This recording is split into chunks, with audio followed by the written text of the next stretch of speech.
Good morning వెస్టీరియన్స్. Good morning. So నా పేరు వచ్చేసి శిరీష ప్రభాకర్ రెడ్డి అండి. నేను వచ్చేసింది బీబీ నగర్ నుంచి. సో బిఫోర్ వెస్టేజ్ ఒక ఎల్ఐసి ఏజెంట్ని.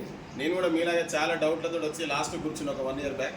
నాది ఇప్పుడు 12th month running, 11th month complete అయిపోయింది. నాకేంటంటే ఇది ఏంటో అనుకున్నాను. నేను కూడా నెట్వర్క్ మార్కెటింగ్ అంటే ఇవన్నీ ఫేక్లే అనుకుంటా. నాకు నేను గడుపుతున్న తరుణంలో ఈ బిజినెస్ ఏందో నేను తెలుసుకున్నాను. ఎందుకంటే బిఫోర్ వెస్టేజ్ ఒక డైరీ ఫామ్, ఎల్ఐసి ఏజెంట్ని. అంటే ఓవరాల్గా చెప్పాలంటే ఒక నా 35 years లైఫ్ని జస్ట్ ఫిజికల్గా దీనికే పని చెప్పాను, దీనికి పని చెప్పలేదు.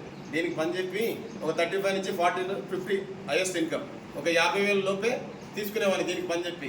కానీ ఈ నెట్వర్క్ మార్కెటింగ్ అంటే తెలుసుకున్న తర్వాత దీనికి పని చెప్పుడు స్టార్ట్ చేసిన. ఓన్లీ 11 monthsలో నా స్టార్టింగ్ చెక్ వచ్చేసి 7,000, నా హైయెస్ట్ చెక్ వచ్చేసి 1,35,000. ఎందుకంటే ఇంతకుముందు నేను చేసిన ఫిజికల్ వర్క్లో నాకు డబ్బులు లేవు, నష్టపోయినా, ఇన్వెస్ట్మెంట్ లేదు, అన్ని ఇబ్బందులు ఉంటాయి. ఇప్పుడు దీంట్లోకి వచ్చినాక కేవలం ఎలా చేయాలని ఒక థాట్, ఎట్లా పోతే బాగుంటుందని ఒక విషయం తెలుసుకొని నాకు తెలిసిన ఏదో మంచి నలుగురు షేర్ చేసుకుంటూ ముందుకెళ్తున్నాను. కాబట్టి నా ఈ డిసెంబర్ చెక్ వచ్చేసి అది 5,00,000 ఉంటుంది. ఉగాది రోజు కూడా నేను XL6 కార్ తీసుకోవడం జరిగింది. సో నా డౌన్లైన్లో ఒక 10 మందికి 1,00,000+ కార్ రిపేర్ అని గోల్ పెట్టుకొని పనిచేస్తున్నా. థ్యాంక్ యూ విష్ణు గారు.